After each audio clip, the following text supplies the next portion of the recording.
আলহামদুলিল্লাহি রাব্বিল আলামিন ওয়াসসালাতু ওয়াসসালামু আলা আশরাফিল আমবিয়াই ওয়াল মুরসালিন ওয়া আলা আলিহি ওয়া আসহাবিহি আজমাইন আম্মা বা'দ ফাআউযু বিল্লাহি মিনাশ শাইতানির রাজীম বিসমিল্লাহির রহমানির রহিম ইন্নাস সালাতা তানহা আনিল ফাহশাই ওয়াল মুনকার ওয়া লাযিকরুল্লাহি আকবার আল্লাহু ইয়ালামু মা তাসনাউন। সম্মানিত দর্শক শ্রোতা, আমরা আমাদের জীবন বিধান তথা হাযা দীনুনা টেলিভিশনের পক্ষ থেকে আপনাদেরকে জানাচ্ছি সাদর আমন্ত্রণ। আপনারা অবগত আছেন যে এই চ্যানেলটি ইসলাম প্রেজেন্টেশন কমিটি তথা আইপিসি সকল ভাষাভাষী প্রবাসীদের জন্য, যারা এই কুয়েতে অবস্থান করছেন, অনেক ভাষাভাষী রয়েছেন, তাদের উদ্দেশ্য করেই এই চ্যানেলটি চালু করেছেন। চ্যানেলটি যেহেতু আজকালকার এই তথ্য প্রযুক্তির যুগে সারা বিশ্ব থেকে দেখা সম্ভব, তাই ইসলামের দাওয়াতকে সারা বিশ্বে পৌঁছে দেওয়ার লক্ষ্যেই ইসলাম প্রেজেন্টেশন কমিটি তথা আইপিসি এই চ্যানেলটি চালু করেছে। সম্মানিত দর্শক, আমরা যেই চ্যানেল থেকে এখন কথা বলছি, এটি কুয়েতে অবস্থিত ইসলাম প্রেজেন্টেশন কমিটির নিজস্ব চ্যানেল। চ্যানেলটির নাম হচ্ছে আল বুশরা। সুতরাং এই বুশরা চ্যানেল থেকে আমরা ইসলাম বিষয়ক আলোচনা ধারাবাহিকভাবে শোনার চেষ্টা করব ইনশাআল্লাহ। আপনারা জানেন, ইতোপূর্বে আরও 2টি পর্ব আপনারা দেখেছেন। প্রথম 2টি পর্বে আলোচনা ছিল ইসলামের মৌলিক যে 2টি বিষয় তথা শাহাদাতাইন, আল্লাহর প্রতি বিশ্বাস, আল্লাহকে এক হিসেবে সাক্ষ্য দেওয়া এবং আল্লাহর রাসূলকে নবী হিসেবে সাক্ষ্য দেওয়া তথা তার উপর ঈমান আনা, এই বিষয়ে আলোচনা শুনেছেন। আজকে আমিও তারই ধারাবাহিকতায় ইসলাম প্রেজেন্টেশন কমিটি তথা আইপিসি কেন কুয়েতে প্রতিষ্ঠা লাভ করলো, সেই বিষয়ে সংক্ষেপে কিছু আলোচনা পেশ করার চেষ্টা করব ইনশাআল্লাহ। ইসলাম প্রেজেন্টেশন কমিটি তথা আইপিসির সংক্ষিপ্ত পরিচিতি নিম্নরূপ। ইসলাম প্রেজেন্টেশন কমিটি তথা আইপিসি ইসলামের প্রকৃত ব্যাখ্যা, মুসলিমদের প্রতি দায়িত্ববোধ, আরবি ভাষা প্রশিক্ষণ, মুসলমানদের ইসলাম বিষয়ে সচেতনতা বৃদ্ধি, এই 4টি বিষয়কে কেন্দ্র করেই ইসলাম প্রেজেন্টেশন কমিটি তথা আইপিসি তার কার্যক্রম পরিচালনা করছেন। ইতিহাস ঘাটলে তথা ইন্টারনেট থেকে আমরা যে তথ্য পাই তা হলো 1978 সালে সালাহুর রাশেদ, এক মহান ব্যক্তির চিন্তা ভাবনা থেকেই আইপিসির উদ্ভাবন শুরু হয়। এই মুহতারাম তিনি 1978 সালে শুধু শুক্রবার দিন, শুধু জুমাবার দিন তিনি প্রবাসীদেরকে আরবি ভাষা শিক্ষা দেওয়ার জন্য একটি ক্লাস চালু করেন। কারণ যারা রুটি রোজগারের জন্য, কামাইয়ের জন্য বিভিন্ন দেশ থেকে কুয়েতে এসেছেন, তারা প্রথমত আরবি ভাষাই বুঝতেন না। তিনি ভাবলেন যে তাদেরকে আমরা আরবি ভাষা শিক্ষা দেব। সঙ্গে সঙ্গে তিনি প্রতি শুক্রবার দিন একটি ছাপরা ভাড়া নিয়ে সেখানে প্রবাসীদেরকে আরবি ভাষা শিক্ষা দেওয়া আরম্ভ করলেন। ক্রমান্বয়ে যখন ছাত্র সংখ্যা বৃদ্ধি পেতে লাগলো, তখন এই ছাত্র সংখ্যা বৃদ্ধির কারণে সেই ছাপরা ঘরে আর স্থান সংকুলন করা সম্ভব হচ্ছিল না। এবং প্রবাসীদের এই আরবি ভাষা এত স্পিডে শেখা আরম্ভ করলো, এগুলো দেখে কুয়েতি কিছু যুবকরাও অনুপ্রাণিত হলো এবং তারাও যোগ হয়ে এই কাজে সহযোগিতা করা আরম্ভ করলো। ক্রমান্বয়ে এই কাজ আরও বৃদ্ধি পেতে থাকলো। বৃদ্ধি পাওয়ার সঙ্গে সঙ্গে পরিচালকগণ ভাবলেন যে সেখানে অর্থাৎ ওই ছাপরা ঘরে আর তাদেরকে শিক্ষা প্রদান করা সম্ভব নয়।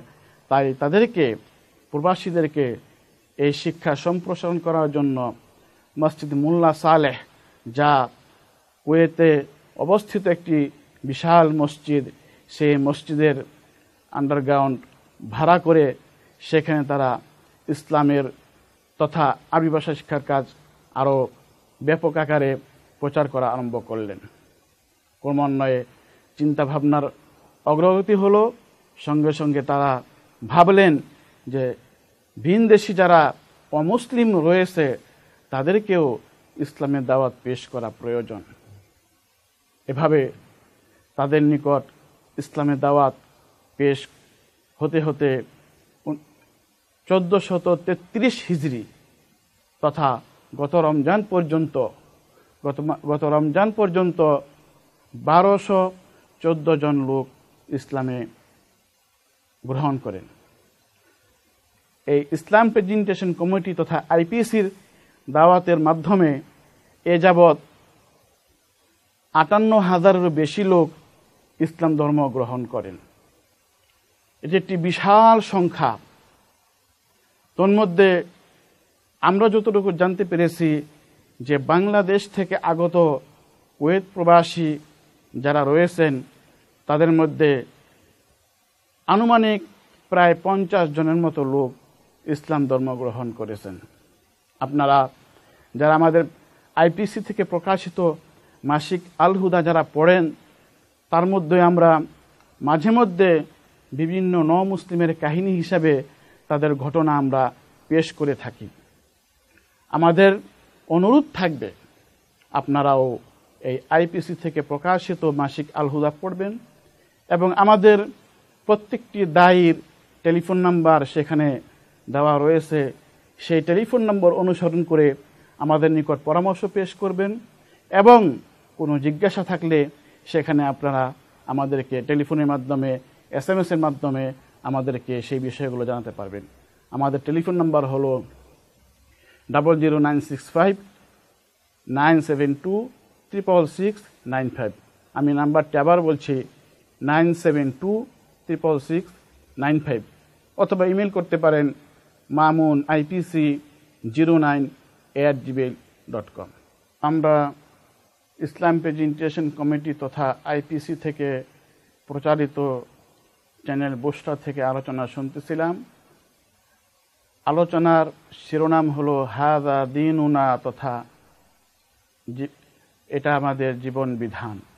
দিন শব্দটি পবিত্র কোরআনে বহু জায়গায় ব্যবহৃত হয়েছে এবং ক্ষেত্রবিশেষ তার অর্থের মধ্যেও পার্থক্য রয়েছে।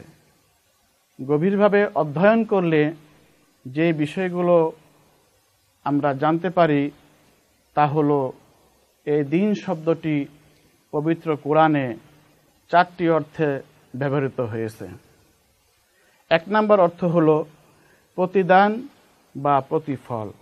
যেমন পবিত্র কোরআনে সূরা ফাতিহা 3 নম্বর আয়াতে মহান আল্লাহ বলেন মালিকি ইয়াউমিদ্দিন, তথা প্রতিফল দিবসের মালিক। তেমনিভাবে পবিত্র কোরআনে আরও বহু জায়গায় এই দিন শব্দটি ব্যবহৃত হয়েছে। এই প্রতিফল হিসেবে আরও অন্যান্য জায়গায় ব্যবহৃত হয়েছে, যেমন আরাআইতাল্লাযী ইউকাযযিবু বিদ্দীন, এখানেও প্রতিফল অর্থে ব্যবহৃত হয়েছে। তেমনিভাবে সূরা 3 সেখানে আলোচনা আসছে ফামা ইউকাযযিবুকা বা'দু বিদ্দীন, এখানেও এই দিন শব্দটি প্রতিফল হিসেবেই ব্যবহৃত হয়েছে। 2 নম্বরে এই দিন শব্দটি অর্থ হলো আনুগত্য। যেমন আল্লাহ রাব্বুল আলামিন বলেন, কুলিল্লাহা আ'বুদু মুখলিসাল লাহু দীনি, সূরা জুমার। সেখানে বলা হয়েছে যে আমি একমাত্র আল্লাহর আনুগত্যর জন্যই ইবাদত করি। তেমনিভাবে 3 নম্বর দিন শব্দের অর্থ হলো আনুগত্যের বিধান বা পদ্ধতি। যেমন আল্লাহ তাআলা বলেন, ইন্নাদ-দীনা ইনদাল্লাহিল ইসলাম, নিশ্চয়ই আল্লাহর নিকট ইসলাম হলো আনুগত্যের বিধান।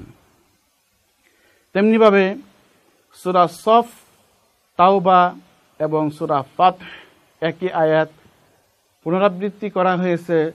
মহান আল্লাহ বলেন, হুয়াল্লাযী আরসালা রাসূলাহু বিল হুদা ওয়া দীনিল হক লিইয়ুযহিরাহু আলাদ-দীনি কুল্লিহি ওয়ালাউ কারিহাল মুশরিকুন, যে তিনি আল্লাহ যিনি রাসূল সাল্লাল্লাহু আলাইহি ওয়াসাল্লামকে আনুগত্যের বিধান দিয়ে এই পৃথিবীর বুকে প্রেরণ করেছেন, যদিও কাফের মুশরিকদের অপছন্দ হয়। এখানে দিন শব্দের অর্থ হলো আনুগত্যের বিধান। এই দিন শব্দটি আরও একটি অর্থে ব্যবহৃত হয়েছে, সেটি হলো রাষ্ট্রীয় আইন বা সমাজ ব্যবস্থা। যেমন সূরা ইউসুফের ৭৬ নম্বর আয়াতে আল্লাহ তাআলা বলেন, মা কানা লিয়াখুযা আখাহু ফি দীনিল মালিক, যে রাষ্ট্রীয় আইনে এই বিধান নেই, রাষ্ট্রীয় আইনে এই বিধান নেই যে তার ভাইকে আটকে রাখে। সুতরাং আমরা বুঝতে পারলাম যে দিন শব্দটি পবিত্র কোরআনে বিভিন্ন জায়গায় বিভিন্ন অর্থ হিসেবেই ব্যবহৃত হয়েছে। উপরে আলোচনা থেকে কত স্পষ্ট হলো যে দিন এটি একটি পূর্ণাঙ্গ জীবন ব্যবস্থার নাম। তাই আইপিসি কর্তৃক যে অনুষ্ঠান হাযা দীনুনা, এটা আমাদের জীবন বিধান। সুতরাং আমাদেরকেও এই জীবন বিধানের প্রতি আমাদেরকে অগ্রসর হতে হবে। সেই দিনকে সামনে রেখেই আইপিসি কর্তৃপক্ষ যে কার্যক্রম চালু করেছেন সেদিকে আমাদেরকে ধাবিত হতে হবে। এবং এই আইপিসি কর্তৃপক্ষর এই প্রচেষ্টায় এ পর্যন্ত ৫৮,০০০-এর বেশি যে লোকগুলো মুসলমান হলো, আমাদের সেই বিষয়ে একটু ভাবা দরকার, চিন্তা করা দরকার যে আমরা কোথায় পড়ে আছি, আমাদের দ্বারা ইসলামের কতটুকু খেদমত হলো। তাই বন্ধুগণ, আমাদের অনুরোধ থাকবে যেন আমরা সেই আইপিসির মহান ব্যক্তিদের মতো আমরাও যেন সেই কার্যক্রম অগ্রসর হতে পারি, আমাদের সেই কার্যক্রম দাওয়াতি কার্যক্রম আমরা চালাতে পারি। আমরা জানি আজকে যুগটা হলো এটা ইন্টারনেটের যুগ, তথ্য প্রযুক্তির যুগ। এ যুগে আমাদেরকে সেই শুধু হাতে লেখনির মাধ্যমে, মসজিদের মিম্বরে বসে খুতবার মাধ্যমে দাওয়াত প্রচারকে সীমিত রাখলে চলবে না। আজকে মিডিয়ার যুগ, এই মিডিয়া দ্বারাই মিডিয়াকে প্রতিবাদ করতে হবে। আপনারা জানেন সারা বিশ্বে আজকে ইসলামের বিরুদ্ধে ষড়যন্ত্র চলছে। সেই মিডিয়ার মাধ্যমে যে ষড়যন্ত্র হচ্ছে সেগুলোর প্রতিবাদ আমাদেরকে এই মিডিয়া দ্বারাই করতে হবে। ঘরে বসে খানকায় বসে আপন স্থানে বসে শুধু অন্যের সমালোচনা করলেই চলবে না। আমাদেরকে যুগের সাথে তাল মিলিয়ে আমাদেরকে সেই ইসলামের কার্যক্রম আমাদেরকে চালিয়ে যেতে হবে। তাই আমি বলবো, আমরা যেন ঘরে বসে না থেকে আমরা আমাদের সাধ্য অনুযায়ী আমাদের দাওয়াতি কাজকে সম্প্রসারণ করব ইনশাআল্লাহ।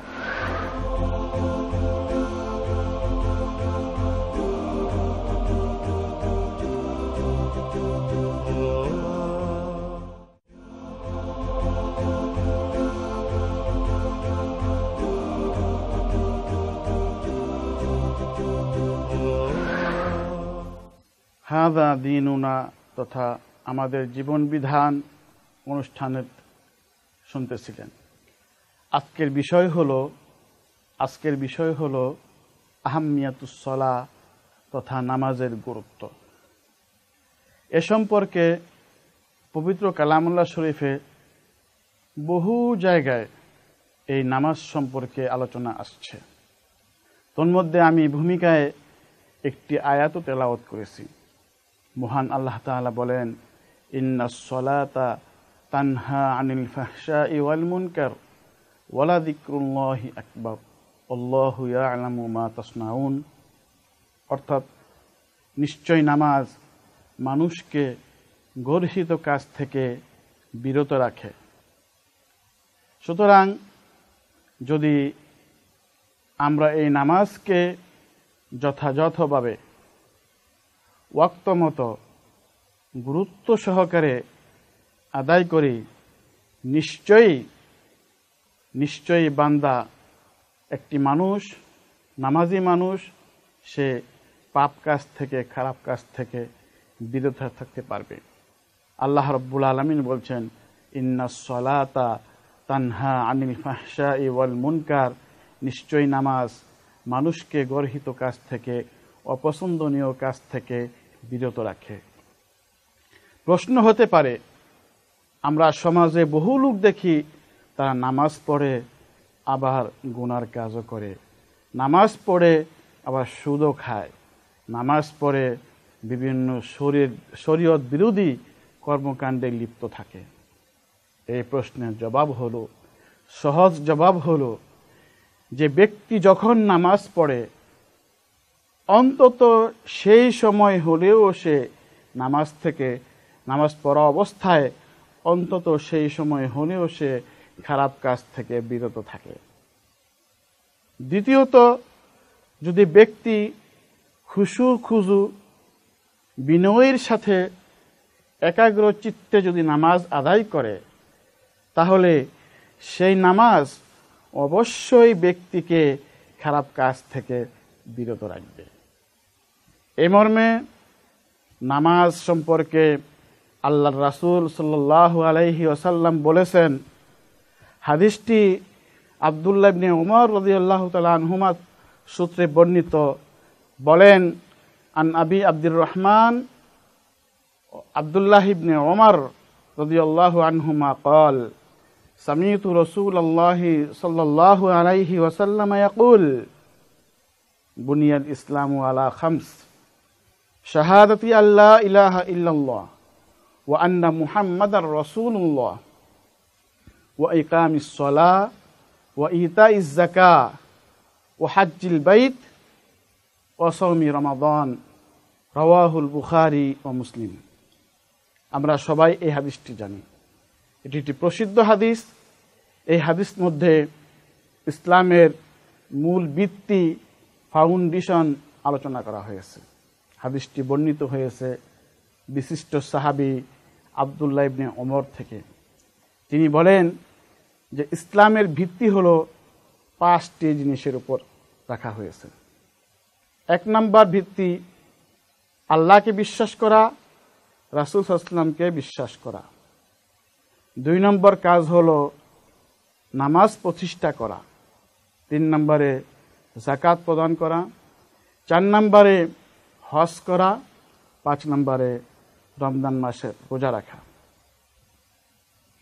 এই হাদিসটিতে দেখা যায় যে রমজানের বিষয়টাকে পরে আনা হয়েছে, কিন্তু অন্যান্য হাদিসে রমজানকে আগে আনা হয়েছে। এটা কোনো মৌলিক কোনো পার্থক্য নেই।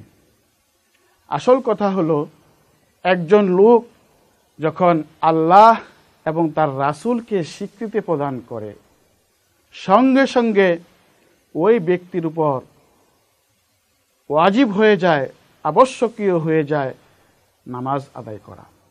কারণ একটা লোক যদি সকালে ইসলাম গ্রহণ করে, তাহলে যোহরের সময় হতে না হতেই তার উপরে নামাজ ফরজ হয়ে যায়।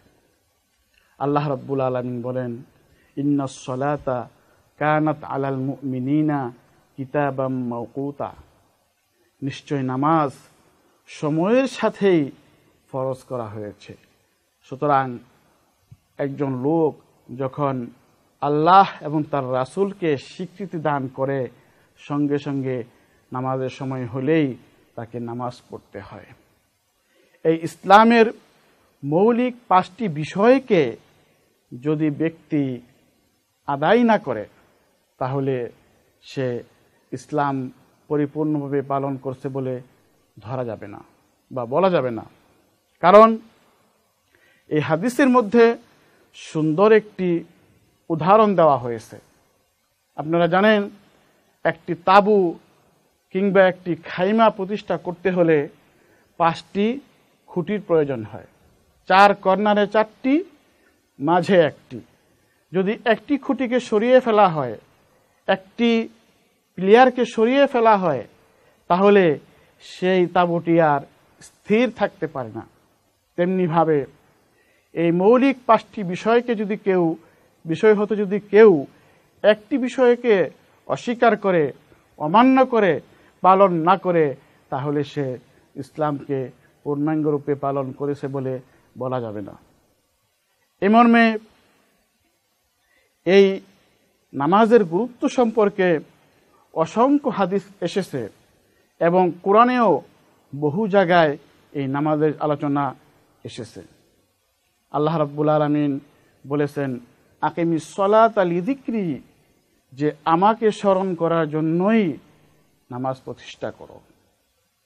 আবার আল্লাহ রাব্বুল আলামিন এই নামাজকে কখনো কুরবানির সাথে আলোচনা করেছেন, বলেছেন ফাসল্লি লিরাব্বিকা ওয়ানহার, যে তুমি তোমার রবের জন্য নামাজ পড়ো এবং কুরবানি করো।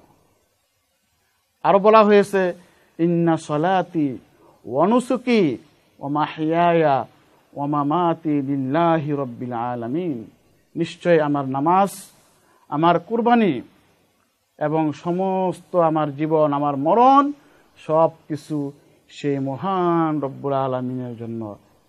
বন্ধুগণ, আমাদেরকে সঠিক মতো টাইম মতো নামাজ পড়তে হবে। এই নামাজের গুরুত্ব এতই অপরিসীম যে রাসূল করিম সাল্লাল্লাহু আলাইহি ওয়াসাল্লাম মৃত্যুর আগ মুহূর্তেও তিনি নামাজের গুরুত্ব সম্পর্কে বলেছেন, আসসালা আসসালা ওয়া মা মালাকাত আইমানুকুম, যে নামাজ নামাজ এবং তোমাদের কৃতদাস সম্পর্কে তোমরা সাবধান থাকবে। এই মর্মে নামাজের গুরুত্বকে বোঝানোর জন্য এবং ফজিলতকে বোঝানোর জন্য রাসূল করিম সাল্লাল্লাহু আলাইহি ওয়াসাল্লাম মুখ নিঃসৃত অনেক গুরুত্বপূর্ণ বাণী রয়েছে। হাদিস শরীফে আসছে, আস-সালাওয়াতুল খামস আল জুমআ ইলাল জুমআ ওয়া রমাদানু ইলা রমাদান মুকাফফিরাতুম মা বাইনাহুন্না ইযা জতুনিবাল কাবায়ের। এক ওয়াক্ত নামাজ থেকে আরেক ওয়াক্ত নামাজ, এক জুমা হতে আরেক জুমা, এক রমজান থেকে আরেক রমজান, তথা এই আমলগুলো করলে মাঝে যত গুনাহ হয় আল্লাহ রাব্বুল আলামিন এই নামাজের উসিলায়, এই জুমার উসিলায়, এই রমজানের উসিলায় মাফ করে দেন। এভাবে নামাজ দ্বারা যে মানুষের গুনাহ মাফ হয়ে যায়, ধুয়ে মুছে পরিষ্কার হয়ে যায়, সে সম্পর্কে আবু হুরায়রা রাদিয়াল্লাহু আনহু থেকে একটি হাদিসও বর্ণিত হয়েছে। হাদিসে বলা হয়েছে, একটি উদাহরণ দেওয়া হয়েছে, যদি তোমাদের দরওয়াজার সামনে, তোমার বাড়ির সামনে একটি নহর থাকে, একটি খাল থাকে, সেখানে যদি তুমি দৈনিক 5 বার গোসল করো, তাহলে কি তোমার শরীরে কোনো ময়লা থাকতে পারে? রাসূল করিম সাল্লাল্লাহু আলাইহি ওয়াসাল্লাম এভাবে উপস্থিত সাহাবাদেরকে প্রশ্ন করেছিলেন। তখন সমস্বরে সমস্ত সাহাবায়ে কেরাম উত্তর দিলেন, লা ইয়া রাসূলুল্লাহ, তার গায়ে কোনো ময়লা থাকতে পারে না। আল্লাহর রাসূল সাল্লাল্লাহু আলাইহি ওয়াসাল্লাম বললেন যে ফাযালিকা মাসালুস সালাওয়াতিল খামস ইয়ামহুল্লাহু বিহিন্নাল খতায়া, যে তেমনি ভাবে 5 ওয়াক্ত নামাজও যদি কেউ রীতিমতো আদায় করে, তাহলে এর বিনিময়ে আল্লাহ রাব্বুল আলামিন তার জীবনের সমস্ত গুনাহগুলো মাফ করে দিবেন। সুতরাং মানুষ হিসেবেই আমরা পাপে লিপ্ত, গুনাহে লিপ্ত। রাসূল করিম সাল্লাল্লাহু আলাইহি ওয়াসাল্লাম ইরশাদ করেছেন, কুল্লু বানি আদম খাত্তা ওয়া খায়রুল খাত্তাইন আত-তাওয়াবুন, যে বনি আদম বলতেই সে গুনাহ করে, সে গুনায় লিপ্ত হয়, আর তাদের মধ্যে ওই বনি আদম ওই ব্যক্তি উত্তম যে ব্যক্তি গুনাহ করার পর তওবা করে। সুতরাং আমরা যদি নিয়মিত এই 5 ওয়াক্ত নামাজকে আদায় করতে পারি, তাহলে আশা করা যায় যে বনি আদম হিসেবে যে গুনাহগুলো হয় সেগুলো আল্লাহ আমাদেরকে মাফ করে দিবেন। সুতরাং আমাদেরকে এই নামাজের প্রতি খুবই যত্নবান হতে হবে, খুবই দায়িত্ববোধ হিসেবে এই নামাজকে আদায় করতে হবে। এই নামাজের গুরুত্ব সম্পর্কে, ফজিলত সম্পর্কে হযরতে আব্দুল্লাহ ইবনে মাসউদ রাদিয়াল্লাহু তাআলা আনহু থেকে একটি হাদিস বর্ণিত হয়েছে। তিনি রাসূল করিম সাল্লাল্লাহু আলাইহি ওয়াসাল্লামকে প্রশ্ন করলেন, ইয়া রাসূলুল্লাহ, আইয়ুল আমালু আহাব্বু ইলাল্লাহ, আল্লাহর নিকট সর্বোত্তম আমল কোনটি? তখন আল্লাহর রাসূল উত্তর দিলেন, আস-সালাতু আলা ওয়াক্তিহা, যে সময় মতো নামাজ আদায় করা। এরপর আল্লাহর রাসূলকে আবার জিজ্ঞেস করলেন, সুম্মা আই, অতঃপর কোনটি? তখন তিনি বললেন, বিররুল ওয়ালিদাইন, মাতা পিতার সাথে সৎ ব্যবহার করা। অতঃপর প্রশ্ন করলেন, সুম্মা আই, তারপর কি? তখন হযরত রাসূল করিম সাল্লাল্লাহু আলাইহি ওয়াসাল্লাম বললেন, আল জিহাদু ফি সাবিলিল্লাহ, আল্লাহর পথে জিহাদ করা। সুতরাং নামাজকে আল্লাহর রাসূল এই হাদিসে সর্বপ্রথমই আলোচনা করলেন যে সময় মতো নামাজ পড়া হলো সর্বোত্তম আমল। তাই বন্ধুগণ, যখনই আজান হয়ে যাবে, যখনই মসজিদে মুয়াজ্জিন আজান দেবে, সঙ্গে সঙ্গে নামাজের জন্য আমাদেরকে প্রস্তুতি গ্রহণ করতে হবে, নামাজ পড়তে হবে। তাই বলতেছিলাম, নামাজ খুবই গুরুত্বপূর্ণ আমল। তাই আমাদেরকে এই নামাজ থেকে কোনো মতেই পিছিয়ে থাকার সুযোগ নেই। এই মর্মে আসি যে নামাজ আমরা একাকী পড়ব নাকি জামাতের সাথে পড়ব। রাসূল করিম সাল্লাল্লাহু আলাইহি ওয়াসাল্লাম এই জামাতে গুরুত্ব দিতে গিয়ে অসংখ্য হাদিস বর্ণনা করেছেন। সাহাবায়ে কেরামদেরকে জামাতের গুরুত্ব বর্ণনা করতে গিয়ে তিনি বলেছেন যে একাকী নামাজ অপেক্ষা, একাকী ঘরে কিংবা একাকী যে কোনো জায়গায় নামাজ পড়া অপেক্ষা জামাতের সাথে নামাজ পড়লে 27 গুণ সওয়াব বেশি হয়। হাদিস শরীফে আসছে, সলাতুল জামাআতি আফদালু মিন সলাতিল ফজর বি 27 দারাজা, জামাতের নামাজ